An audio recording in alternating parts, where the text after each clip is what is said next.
Assalamualaikum warahmatullahi wabarakatuh. Selamat pagi, salam sejahtera untuk kita semua. Kebetulan saya ini nervous karena penampilan sebelum saya tadi sangat bagus sekali ya. Jadi untuk menghilangkan nervous saya boleh pantun dikit-dikit ya Bapak Ibu ya, sedikit aja. Oke. Jalan-jalan ke Parigi, jangan lupa beli batik. Selamat pagi para peserta berbagi praktik baik. Sudah itu. Ada satu lagi untuk Bapak panelis.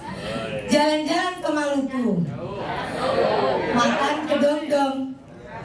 Bapak-bapak panelisku jangan galak-galak dong. Oke.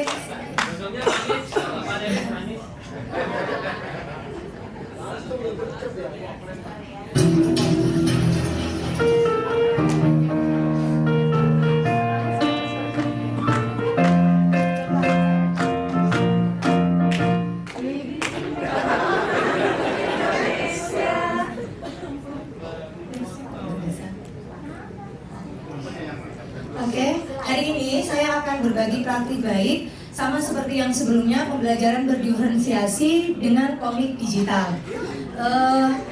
Ini saya terapkan kepada murid saya di Kabupaten Kepulauan Talaut.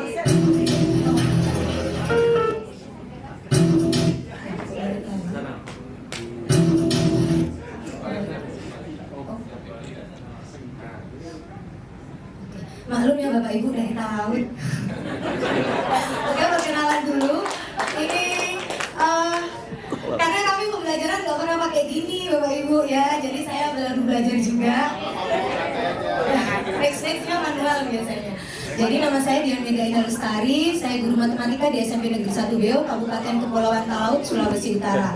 Mungkin setiap saya perkenalan dan menyampaikan saya mengajar di Talaut, pasti banyak yang bertanya, orang Talaut? Memang bukan, saya bukan orang Talaut, memang saya asli Jawa, tapi kebetulan saya tugas di sana hampir 9 tahun ada di Talaut. Nah, selanjutnya ini tujuan yang ingin saya capai, mungkin seperti kebanyakan berbagi praktik baik, kita ingin meningkatkan keterampilan literasi dan numerasi siswa, mengenalkan siswa dengan kearifan lokal daerah. Ini bukan lebih mengenalkan ya, supaya lebih dekat lagi pembelajaran dengan kearifan lokal, dan yang ketiga membuat pembelajaran bermakna dan menyenangkan. Ini tujuan secara umum. Nah, situasi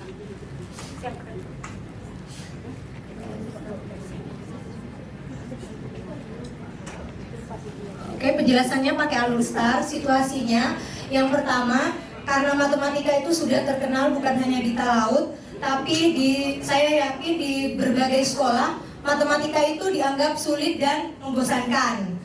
Kemudian yang kedua, kurangnya penggunaan dan pemahaman terhadap bahasa Indonesia. Jadi begini, siswa saya di sana itu bisa dikatakan tidak pernah menggunakan bahasa Indonesia, tapi menggunakan bahasa Manado atau bahasa Talaut.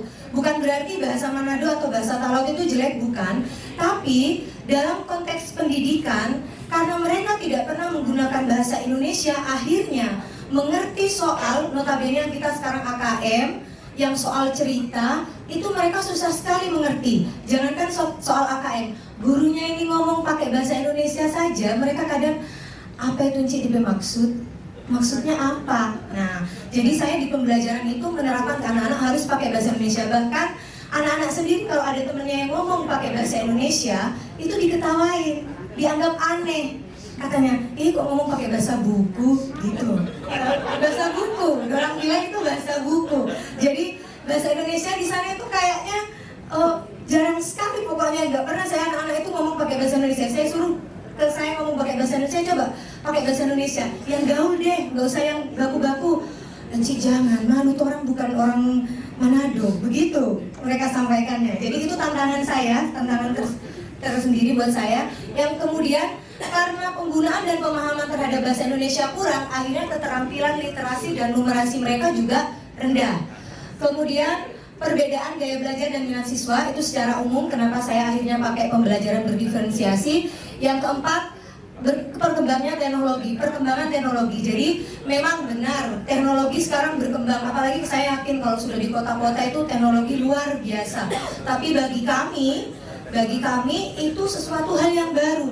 Jadi kalau menurut Bapak Ibu di sini itu pembelajaran pakai LCD, pembelajaran pakai quizzes itu sudah biasa, buat kami itu wow. Itu sesuatu yang wow. Kemudian yang terakhir, terkikisnya kearifan lokal yang ada di Talaut. Itu situasinya. Kemudian tantangannya,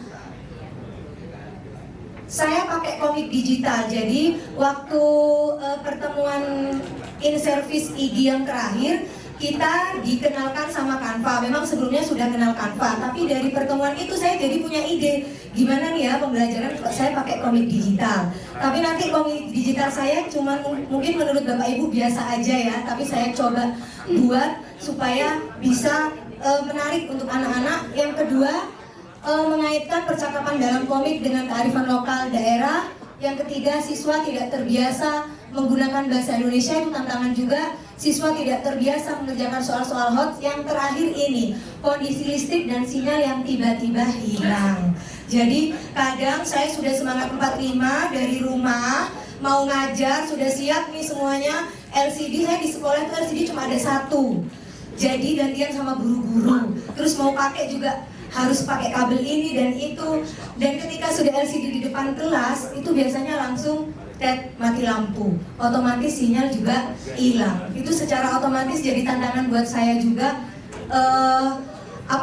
Jadi kayak menurun begitu loh. Semangat mengajarnya jadi menurun. Tapi tetap kita gak boleh menurun ya semangatnya. Nah, sebelum saya masuk ke aksi saya ingin mau tes Bapak Ibu dulu. Ini sekaligus ice breaking yang kadang saya gunakan. Karena siswa saya itu meskipun sudah SMP masih banyak yang belum hafal perkalian. Siswa Bapak Ibu sudah hafal perkalian semua atau belum? Sama saja. Sama saja ya Bapak. Nah, ini suatu cara dari saya, sekalian itu ice breaking juga, supaya anak-anak menghafal. Saya mau praktek sama Bapak Ibu, mau tes Bapak Ibu juga hafal perkalian apa enggak. Minta tolong untuk berdiri semuanya, berdiri. Minta tolong Bapak Ibu peserta praktik baik juga supaya gak nervous, berdiri dulu. Kemudian cari pasangan berdua, berpasangan berdua. Nah, ini nggak bisa kalau bertiga, maunya berdua. Jadi yang setia-setia ini, ya berdua. Sudah dapat pasangan masing-masing? Sudah? Oke.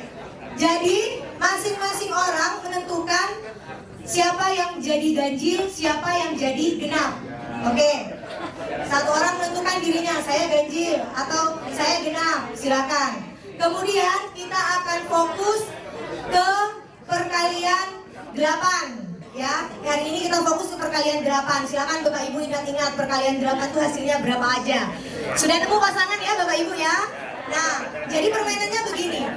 Saya akan menyebutkan misalkan 8 kali 5. Nah, 40. Waduh jago Bapak. 8 kali 5 40. Maka 40 genap atau ganjil? Genap. Maka si genap harus memukul si ganjil.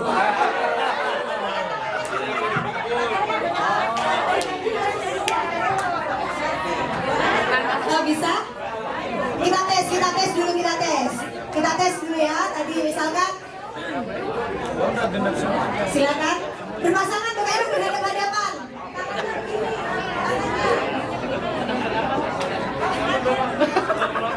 Sudah? Boleh dicoba? Boleh? Oke, saya coba dulu ya perkalian 8. 8 kali 3. 24. Siapa yang kira-kira kena pukul? 8 kali 3 berapa? 24. Siapa yang pukul harusnya? Sama nggak? Nah gitu ya. Kalau sekarang kita ke perkalian 8 sama 7 ya. 5 kali 7.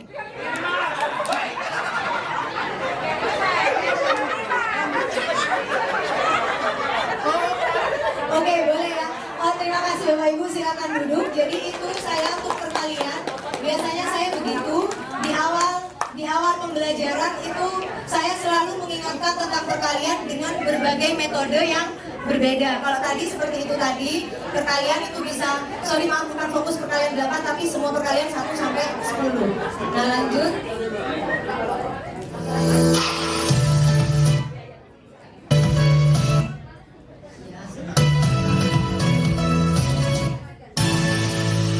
Jadi ini adalah komik digital saya yang saya tampilkan ke anak-anak. Jadi bentuknya seperti ini. Ini karena saya pakai PBL, jadi masuk sintaksnya orientasi masalah. Jadi saya harap dengan komik ini, anak-anak itu yang pertama kemampuan literasi. Memang kemampuan literasi yang saya inginkan yang sempit dulu, mau membaca. Nah, jadi kenapa dalam ini ada bacaan tapi ada percakapannya, supaya tetap ada yang mau membaca. Sama saya yang menarik pakai suara ini, suara saya sendiri saya bagi 3. Meskipun nggak bisa saya coba-coba deh gitu ya, supaya paling tidak niatnya membuat anak-anak untuk termotivasi. Saya hubungkan sama Mandul Utona itu kearifan lokal yang ada di Talaut, karena itu biasanya acara besar tutup tahun. Semua warga bawa makanan dan anak-anak itu semangat sekali kalau kegiatan ini. Selalu ngajak saya, Encik, nanti datang, mama saya masak ini, mama saya masak ini gitu. Oh ya,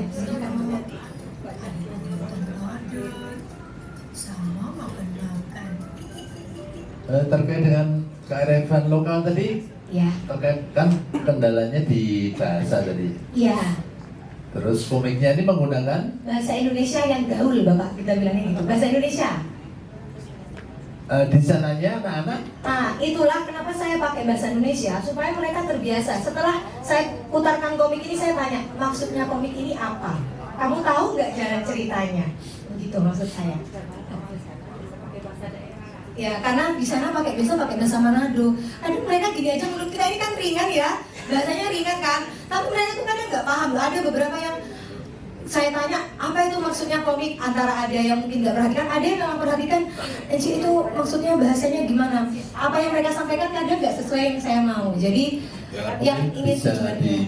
tadi ada mix antara kearifan lokal dengan bahasa resminya. Oh iya, Ya. yang kearifan Jadi- lokal yang ya. Jadi kan setiap anak kan tadi diferensiasi tadi kan Ya. setiap anak berbeda juga. Iya, siap. Oke. Karena ini terkait dengan lebih banyak visual Iya, atau visual. imbang antara visual dan audionya. Saya bagi jadi 2. Jadi ini memang ada visual saya tampilkan di video, ada yang bentuk PDF, Bapak. Saya kirimkan ke mereka untuk dibaca. Oke. Dikirimkannya sebelum pembelajaran 2 hari atau 3 hari sebelumnya, karena cadangan kalau mati lampu listrik nggak ada. Kita ada sinyal tapi terbatas, 4G-nya terbatas. Oke. Lanjut.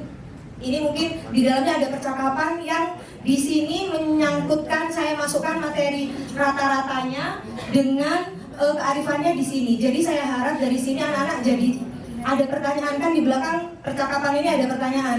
Kira-kira berapa ya pengeluaran bapak ibu mereka ketika masak dibawa ke acara itu? Itu termasuk dalam literasinya juga. Kadang kan mereka cuma tahu, oh cuma bawa makanan, tapi mereka nggak tahu itu habisnya berapa. Kadang kan cuma mereka ada yang bilang bawa babi guling. Itu babi guling mahal loh, mahal berarti harganya berapa? Itu kan akhirnya mereka kayak ada pikiran di situ. Itu niat saya seperti itu. Nah, ini itu komik digitalnya, jadi ada masuk ke fase yang pertama PBL, kemudian aksi kedua menjawab kehadiran dengan menyebut nama-nama daerah atau desa yang ada di Talaut. Jadi kalau presensi saya Pak, setiap saya pembelajaran saya buat bukan cuma hadir, ini kebetulan karena saya ingin mengingatkan anak-anak tentang nama desa yang ada di Talaut. Nah, jadi setiap misalkan saya panggil Afgandi Pasau, dia sebutkan nama desanya. Karena ternyata banyak anak-anak yang belum hafal nama-nama desa di Talaut. Padahal saya karena Talaut itu kecil, saya sudah banyak yang hafal, sudah banyak berkunjung, tapi anak-anak sendiri belum. Orang tuanya juga belum, bahkan kalau saya sudah sampai ke Miangas, mereka ada yang belum. Jadi dengan maksud ini, mereka supaya tahu desanya di mana. Di sini saya tanya, ada yang jawab, Esang, kamu pernah ke Esang? Pernah, Encik, kira-kira berapa lama dari Beo ke Esang? Paling 1 jam. 1 jam berapa menit? 60 menit. Saya masukkan sisip-sisip materi ringan untuk mengingatkan mereka sekaligus mereka bernumerasi. Penangkapan saya seperti itu. Ini untuk presensi. Kadang kalau siang hari Bapak Ibu, saya kan ada jam matematika jam terakhir. Biar anak-anak agak fokus sedikit, saya begini. Nanti yang saya absen, sebut minuman yang pengen kamu minum sekarang. Mereka langsung gini, Enci mau belikan? Sebut dulu aja. Jadi mereka ada yang bilang pop ice, es jeruk itu sudah rame. Mungkin itu menurut kita sederhana ya, tapi itu paling tidak membangkitkan semangat anak-anak. Itu untuk aksi yang kedua. Kemudian yang ketiga, nah ini juga sama materi prasyarat. Saya ingin menanyakan ke anak-anak tentang materi prasyaratnya. Ini bagian menjawab situasi pembelajaran matematika itu membosankan ini. Saya mencoba untuk membuat menyenangkan dan bermakna.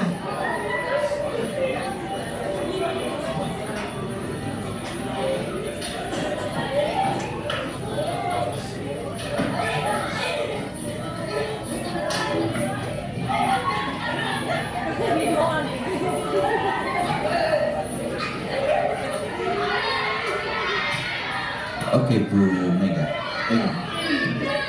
Mega. Bu Dian, Pak. Boleh Bu Mega nggak apa-apa, Pak? Biar agak gimana gitu. Kemudian,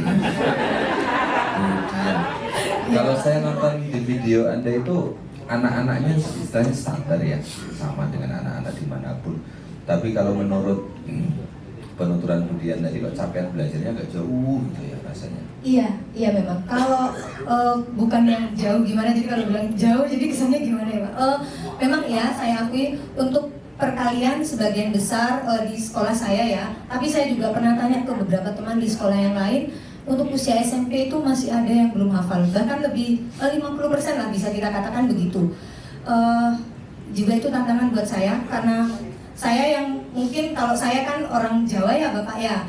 Terus kaget awalnya memang di situ, tapi itu situasi yang harus saya hadapi dan harus cari cara-caranya gimana. Kadang anak-anak itu sudah ingat kemarin, saya suruh hafalkan perkalian, nanti besoknya lupa lagi. Jadi daripada saya capek-capek nyuruh mereka hafalan, tiap ada kegiatan, tiap pembelajaran saya bikin apa yang sekiranya bergerak sedikit, mereka senang, nanti tanya perkalian sedikit. Ada nggak anak lulusan dari tempat SMP Bu Mega ini yang kemudian sekolah keluar dari daerah sini? Ada. Pernah dengar kemudian men-tracing bahwa kemudian mereka tertinggal jauh secara kemampuan atau gimana? Iya ada, tapi biasanya yang sekolah di luar itu Pak, biasanya di Manado itu memang anaknya yang di sekolah kami itu yang kemampuannya di atas. Begitu, itu pun 1-2 orang, 1-2-3 orang. Ada yang kemampuan rata-rata itu kemarin sekolah di Manado dia sampaikan, Enci matematika sulit ya, ternyata yang Enci ajarkan begini-begini. Jadi mereka bilang tertinggal dari yang Manado, tapi saya bilang nggak apa-apa, semangat aja gitu. Banyak kok yang menyampaikan gitu, ada beberapa, sorry bukan banyak gitu Pak. Oke. Dan sekolah saya sebenarnya itu kalau di Talaut termasuk yang bahasanya di kota gitu ya, bukan di kota kabupaten tapi lumayan di tempat yang ramai. Tapi itu kondisinya seperti saya, apalagi yang di pelosok. Saya juga pernah sebelum di sekolah ini saya di pulau kecil, namanya Pulau Mangaran. Itu juga sama, bahkan lebih parah dari yang ada di sekolah saya yang sekarang gitu. Gitu. Mungkin ada pertanyaan lagi? Oke, Bu Dian Mega. Ini ada beberapa orang yang di situ yang pakai baju Igi. PNS apa gitu? Bukan Pak, baju Igi itu Pak, on service kami Pak. Bukan yang bapak sama ibu. Oh ya, Cepat itu. PNS, ya. Oh, itu sebagai apa Bu? Oh kan kemarin kebetulan saya pas masuk pelajaran ini saya on service Igi. Nah, pas saya juga ingin berbagi apa yang pernah, kalau dulu saya ngajar kan nggak di video, ribet kan kalau mau video. Kalau ini saya bersyukur karena ada yang mau videokan pembelajaran saya. Pas saya juga ingin berbagi sama teman-teman guru matematika di Talaut. Jadi pas di kegiatan on service Igi seperti itu. Oke, Bu, dengan ditunggu kayak gini mereka alami nggak anak-anaknya? Mungkin bisa dilihat, mereka takut Pak. Sebenarnya mereka tuh lebih atraktif daripada ini kalau pembelajaran matematika. Ini malah pendiam takut. Sebelum kan saya sampaikan besok ada guru-guru mulia, tapi kalian gak usah nervous ya. Enci tapi jangan tanya-tanya, nggak apa-apa. Bukan kamu yang dilihat, Enci yang dilihat. Oke, saya sudah. Oke, sebentar. Kemudian ada baiknya Bu ya untuk seperti ini itu beberapa yang observer di lapangan itu dikeluarkan saja. Dikeluarkan. Siap. Jadi nanti bisa divideokan saja, tidak apa-apa. Oke. Nanti coba namanya adalah lesson study. Nanti bisa Ibu browsing seperti apa penerapannya, itu di Jepang sudah well known lah, udah oke, teruji nanti. Nanti coba aja diperiksa lagi, karena dengan seperti ini nanti tidak alamiah mereka belajar. Oke. Kemudian lagi satu lagi pertanyaan Bu, kira-kira celah mana yang bisa di-upgrade untuk ruang pembaruannya Bu, biar bisa diadopsi oleh yang lainnya? Oke, siap. Sebelumnya saya memberikan tanggapan dulu untuk Bapak. Oh, ini ada teman guru kan, ada guru-guru yang melihat kan.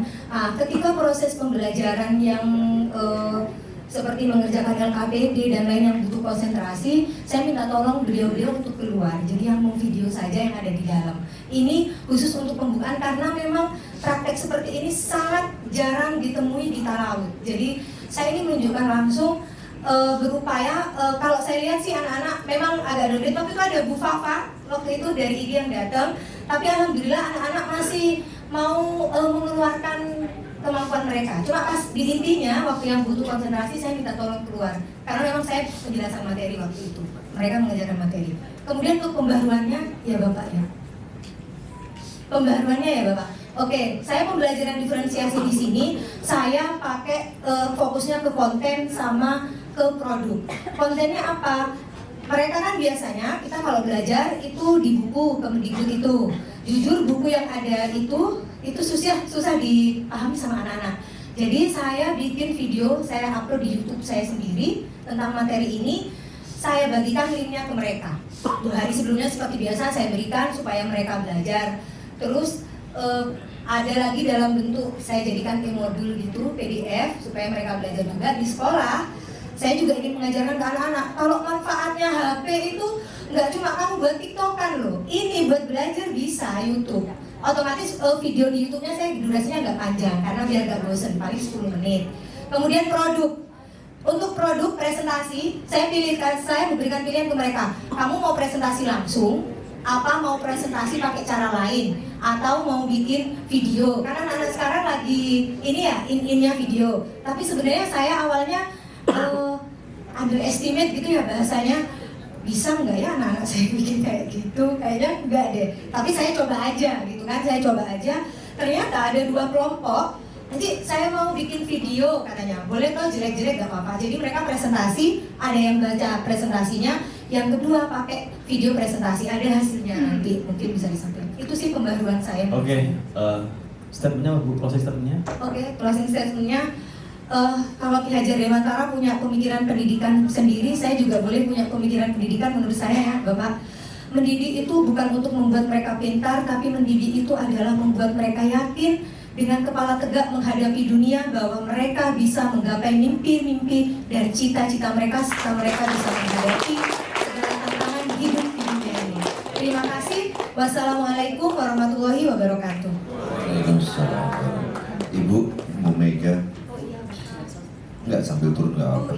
Jadi kalau apa yang seperti ini tadi ya, dicatat kemudian dinarasikan dalam sebuah karya, ditambahkan literatur pendukung dan sebagainya, selesai sudah tesis disertasi Anda. Serius. Jadi seringkali ilmu-ilmu di lapangan seperti ini yang sebetulnya lebih berharga dibandingkan konsep-konsep yang selalu beradu dan oke, selamat, mudah-mudahan mau segera melanjutkan dan terus berkarya.